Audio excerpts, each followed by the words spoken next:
අපි අද ගුරු විදුහල්පති වෘත්තීය සමිති සංධානයේ ලෙස මාධ්‍ය හමුව කැඳවන්න තීරණය කළේ විශේෂයෙන්ම ඊයේ අපි ආරම්භ කළපු දෙදින වැඩ වර්ජනයේ අද දෙවන දිනය ඒ පිළිබඳව කරුණු පැහැදිලි කරන්නත් අපි ඉදිරි ක්‍රියාමාර්ග පිළිබඳ කරුණු පැහැදිලි කරන්න.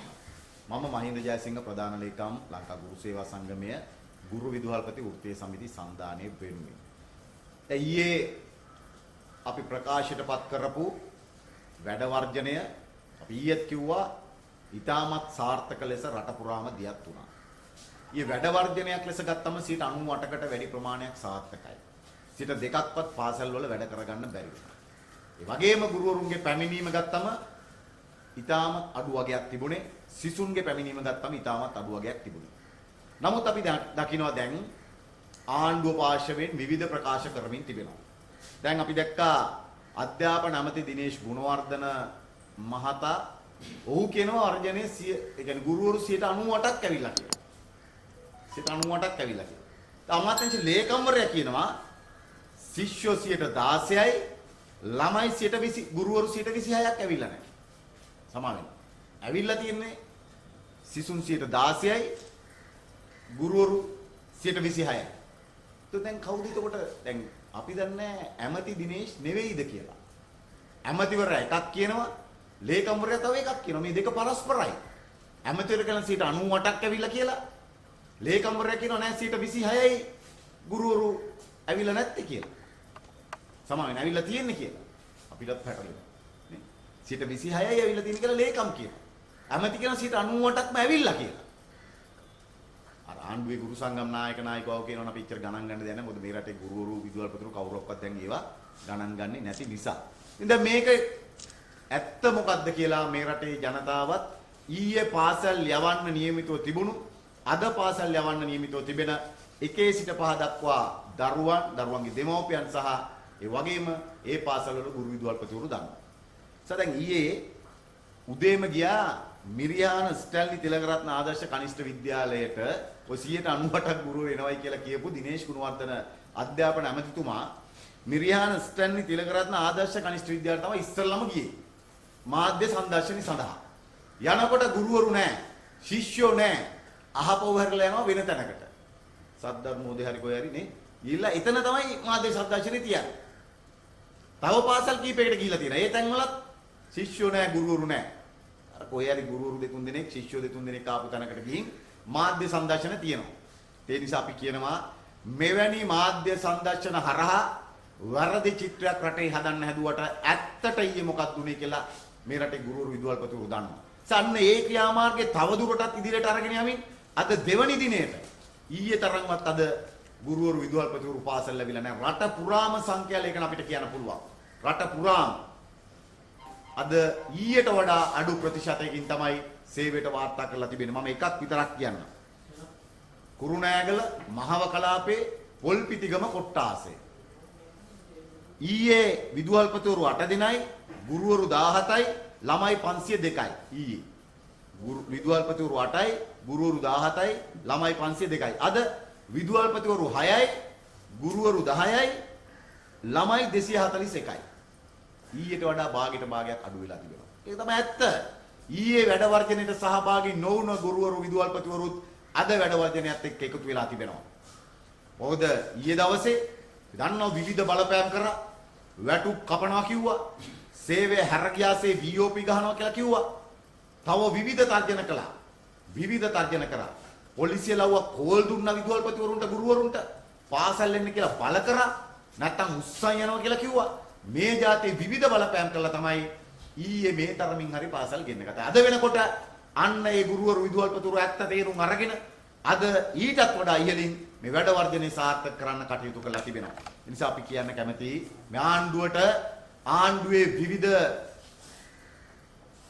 බත් බැලයින් යොදාගෙන අද මේ අරගලේ කඩාකප්පල් කරන්න හදනවා නම් ඒක හිතලුවක් පමණයි කියන එක ඊයේ අදත් අපි ඔප්පු කරලා තිබෙනවා. නිසා මේ රටේ ගුරුවරු විදුහල්පතිවරු ක්‍රියාත්මක වෙන්නේ මේ ගුරු විදුහල්පති වෘත්තීය සමිති සංධානයේ තීරණ මත ඉල්ලීම් මත කියලා අපි කියන්න කැමතියි. එම නැතුව ඕගොල්ලන්ගේ නියෝග මත නෙවෙයි කියන එක ඉතාම හොඳින් දැන් පැහැදිලි කරලා තිබෙනවා. මේ රටේ ගුරු විදුහල්පතිවරු ක්‍රියාත්මක වෙන්නේ අපේ තීරණ මත අපේ ඉල්ලීම මත මිසක ආණ්ඩුවේ නියෝග මත නෙවෙයි කියලා අපි කියන්න කැමතියි. ඒවා නියෝග. ඉල්ලීම් නෙමෙයි. එවැනි නියෝග වලින් මේ රටේ අධ්‍යාපන පද්ධතිය දුවවන්න බෑ. කණෙන් ඇදලා ඉස්කෝලේට ගෙනල්ලා උගන්නපන් කියලා ගන්නන්න බෑ. උගන්නන්න ඕන. පාසලක් පරිපාලනය කරන්න ඕනේ. දරුවන්ට ආදරෙන් සෙනෙහසින්. දරුවන්ට එතන ආදරේ නැත්තම් සෙනෙහස නැත්තම් චූ යනවා තමයි.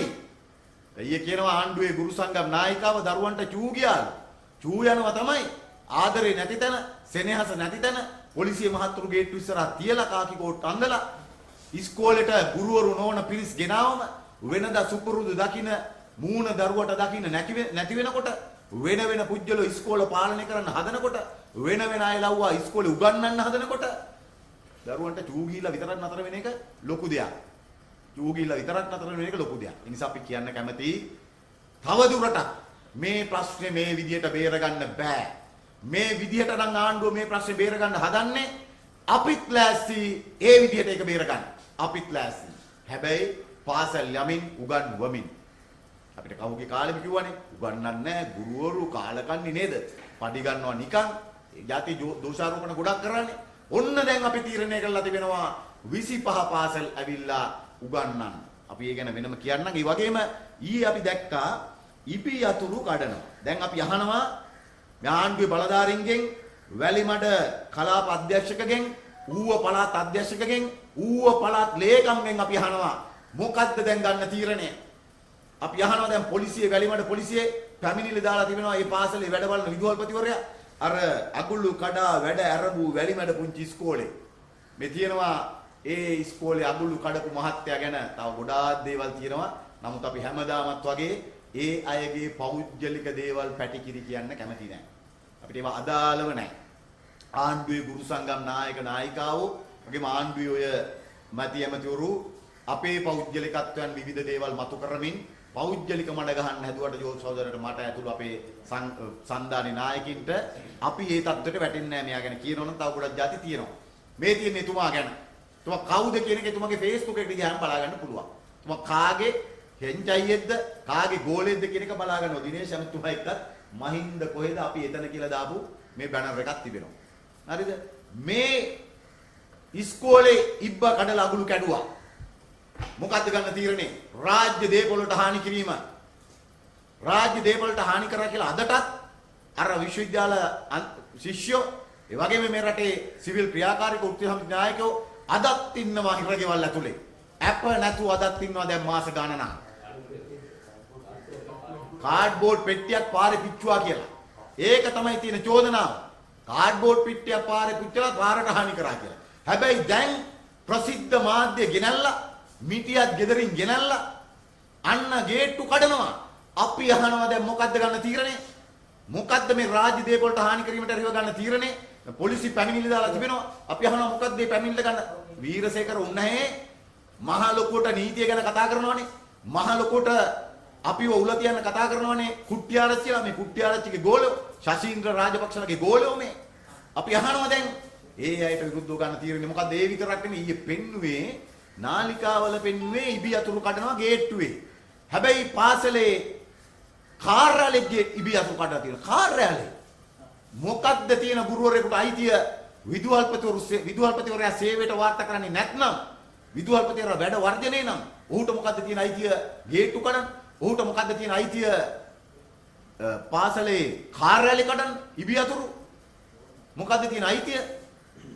අපි කියනවා මේ જાතියේ සෙල්ලම් දාන අයට නීතිය ක්‍රියාත්මක කරනකොට අපිට බලා ගන්න පුළුවන් වීරසේකර උන්නේ ඔහේගේ කටමත දොඩවන නීතිය.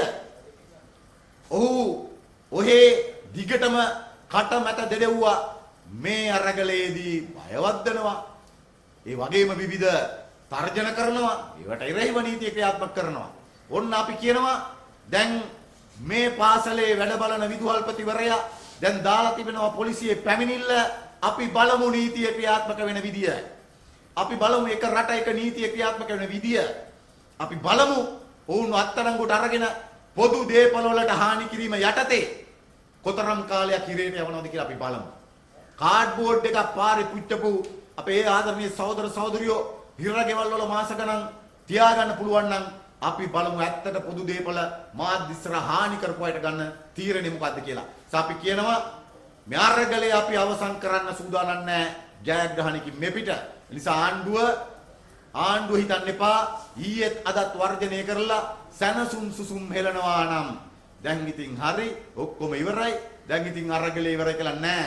අරගලේ අපි ඊයේ තමයි පටන් ගත්තේ.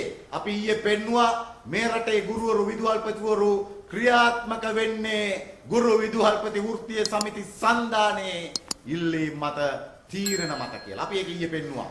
නිසා දැන් ඉස්සරහටත් අපි පෙන්නනවා මේ අරගලයේ ජයග්‍රහණය කරන තුරු අපි ගනු ලබන තීරණ මත තීන්දුව මත ගුරුවරු විදුහල්පතිවරු පෙළගස්සලා අපි පෙන්නනවා.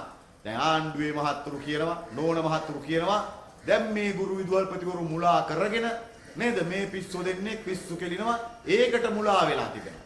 අපේ රටේ ගුරුවරු විදුහල්පතිවරු මේ විවිධ අධ්‍යාපන සුසුකම් තියෙන අපේ රටේ පුහුණු ගුරුවරු අපේ රටේ උපාධිධාරී පුහුණු ගුරුවරු අපේ රටේ ඉහළම අධ්‍යාපන සුසුකම් සහිත ගුරුවරු මේ අපි කාගේ හරි පෙළඹවීමකට අපේ කාගේ හරි වෙනත් දේශපාලන පටු උවමනාවකට අපේ කාගේ හරි වෙනත් අරමුණක් ඉටු කරගන්න ඕන් අපි එකයිද අපි සමගයිද නෑ. මේ රටේ ගුරුවරු අද පෙළ ගැහිලා තිබෙන්නේ මේ අවුරුදු 24ක Tamanට අහිමි කරලද අයිතිය අවුරුදු 24ක් තිස්සේ ලැබපු පඩිභාගය වෙනුවට සම්පූර්ණ වැටුප දිනා ගැනීම අරගලයක ඉන්නේ. ඒ විතරක් නෙමෙයි මේ රටේ ගුරුවරුන්ට විදුහල්පතිවරුන්ට වඩා හොඳ වැටුපක් දිනාගෙන වඩා හොඳ අධ්‍යාපනයක් අපේ රටේ දරුවන්ට දෙමව්පියනි ඔබේ දරුවන්ට ලබා දීම වෙනුවෙන් තමයි මේ ගුරුවරු අද පෙළ ගැහිලා ඉන්නේ. එහෙම නැතුව වුන් අඥානියෝ නෙමෙයි උන් මෝඩයෝ නෙමෙයි මේ ගුරු විදුහල්පති වෘත්තීය සමිති සන්ධානයේ ඉල්ලීම මත නායකත්වයේ පසුපස එන්න. අපි කියනවා අපේ රටේ දෙමව්පියන්ට අපේ රටේ ගුරුවරුන්ට තවදුරටත් වැරදි මත හදමින් ආණ්ඩුව කටයුතු කරනවා නම් අපිත් ලෑස්ති ඒ මත පරාද කරමින් මේ අරගල ඉදිරියට අරගෙන යන්න. ඒ වගේම ඊයේ දවසේ අපි දැක්කා ඔය විවෘත කරා කියන පාසල් මාධ්‍යවල පෙන්නපු පාසල් 3-4 පාසල් ආරම්භ කරපු විදිය. කෝ සෞඛ්‍ය ක්‍රමවේදයන්, කෝ සෞඛ්‍ය නිර්දේශ, කෝ සැනිටයිසර් එක, කෝ අත්සෝදන ස්ථාන මොකක්වත් නැහැ. මොකක්වත් නැහැ කිසිවක් හදන්න නැතුව තමයි ඊයේ දවසේ ඔය විවෘත කරා කියලා විවෘත කරපු පාසල් ටික පෙන්නුවේ. අඩුම ගානේ මාධ්‍ය සංදර්ශනය තියන්න බලාගෙන තමන්ගේ හෙන්චයියෝ ටිකක් දාලා ආරම්භ කරන පාසල් ටිකේවත් මේවා ටිකක් මාධ්‍ය වලටවත් නිකන් අර ඒ ඇක්ටින් එකටවත් අඩුම ගානේ ඇක්ටින් එක කරනකන්වත් ෂූටින් එක කරනකන්වත් අඩුම ගානේ යමක් හදලා තියෙද එහෙමවත් නැහැ. එහෙමවත් හදලා නැහැ. ඒ නිසා අපි කියන්න කැමති මේ රටේ දෙමෝපියන්ට අපි ඔබට අපි හිස්ස නම අපේ ගෞරවය පුද කරන ඇයි ඊයේත් අදත් මේ රටේ ගුරුවරු විදුහල්පතිවරු ගැන විශ්වාසය තියලා අපි අපේ දරුවන්ට උගන්වන්නේ අපි අපේ දරුවා පාසලට යවන්නේ අපේ ගුරුවරයා අපේ විදුහල්පතිවරයා ඉස්කෝලේ ඇතුලේ ඉන්නවා නම් විතරයි කියන පණිවිඩයක් අද ආණ්ඩුවට දීලා තියෙනවා. ආණ්ඩුව බලෙන් ඉස්කෝල අදින්න යදුවට දෙමව්පියෝ තමන්ගේ දරුවෝ ඉස්කෝලේ යවන්න සූදානම් නැහැ කියන පණිවිඩය ඊයේ දවසේ ලබා දුන්නා. ඒ නිසා අපි කියනවා 25 සිට අපි ක්‍රියාමාර්ග අලුත් කරන්න සූදානම්. 25 අපි ඉස්කෝලේ යනවා.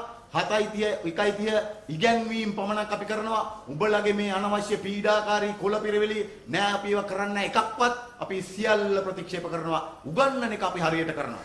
ඒ විතරක් නෙමෙයි 25 හවස 2ට රට පුරා ස්ථාන 100,000 ගණනක අපි අපේ ගුරුවරු එදාට ඉස්කෝලේ යන ගුරුවරුත් ඒ වෙනකොටත් ගෙදර ඉන්න ගුරුවරුත් සියලු දෙනා එකතු වෙලා නිරෝධායන නීති වලට යටත්ව සෞඛ්‍ය නීති රීති නිරෝධායන නීති රීති පිළිපදිමින් අපි උද්ඝෝෂණ වටයක් පවත්වනවා එදාට 25 වෙනිදා විතරක් නෙමෙයි 26 සිට ඒ පාසල් 3000 දෙමව්පිය දැනුවත් කරන ක්‍රියාවලිය ආරම්භ කරනවා අපි. ඊට පස්සේ අපි දෙමව්පියන් සමග ඒකාබද්ධව උද්ඝෝෂණ වලට යනවා. අපි බාර දෙනවා අපේ ප්‍රශ්නය දෙමව්පියන්ට. මේක අපේ ප්‍රශ්නයක් විතරක් නෙමෙයි මේක දෙමව්පියන්ගේ ප්‍රශ්නේ. අපි බාර දෙනවා දෙමව්පියන්ට දැන් මේ ප්‍රශ්න ඔබ බාර ගන්න. අපි වෙනුවෙන් ඔබේ දරුවා වෙනුවෙන් මේ ප්‍රශ්නයට ඔබ මැදිහත් වෙන්න. අපි 25න් පස්සේ බාර දෙනවා දෙමව්පියන්ට ඒ ප්‍රශ්නේ. එතෙන් සිට මේ අරගලේ අපි අරගෙන යන්නේ දෙමව්පියෝ මේ අරගලයට සහාය පළ කරන අනිකුත් සමාජ බලවේග අනිකුත් වෘත්තීය සමිති ඒ සියලු දෙනා සමග ඒකාබද්ධව මේ අරගලේ අපි ඉදිරියට අරගෙන යනවා කියන කාරණය අපි නැවතත් ආණ්ඩුවට අවධාරණය කරන නිසා අපි ඉල්ලීම 97 වැටුප් විෂමතාවයේ සම්පූර්ණ ඉවත් කරන්න ඕන. ඒක ඉවත් කිරීම සඳහා සුබෝධනීය වාර්තාව මත පදනම්ව ඒ ප්‍රශ්න විසඳන්න ඕනේ. ඒකේ පළමු පියවර විදියට අගෝස්තු 30 වෙනිදා කැබිනට් එකේ තීරණය කරන ලද ඒ වැටුප 2018 යෝජිත වැටුප එක පියවරක් ලෙස මේ කියන්නේ අර සම්පූර්ණ එක නෙවෙයි. ඒකෙන් තුනෙන් එකක් වෙච්ච ඒ කොටස එක පියවරක් ලෙස දෙන්න ඕන. ඒක කෑලි 3කට කඩලා 9න් එකක් දීලා අත පිසදා ගන්න හදනවා නම් අපි ඒකට සූදානම් නැහැ. ඒ 9න් එක බාර අරගෙන ඒක බාර අරගෙන අපි අපේ අරගලේ නතර කරන්න සූදානම් නිසා ඒ 9න් 3 9න් එක නෙවෙයි 9න් 3ම එකවර අපිට ලබා දෙන්න ඕන. එතෙක් අපි මේ අරගල ඉදිරියට අරගෙන යනවා. එතෙක් අපි මේ අරගල ඉදිරියට අරගෙන යනවා කියන කාරණය අවධාරණය කරමින් තවදුරටත් මේ රටේ අධ්‍යාපන පද්ධතිය විනාශ මුඛයට ගෙන යන්න එපා කියන ඉල්ලීමත් මේ ආණ්ඩුවේ බලධාරීන්ගේ කරමින් මම නිරනවා බොහොමත්ම සුළු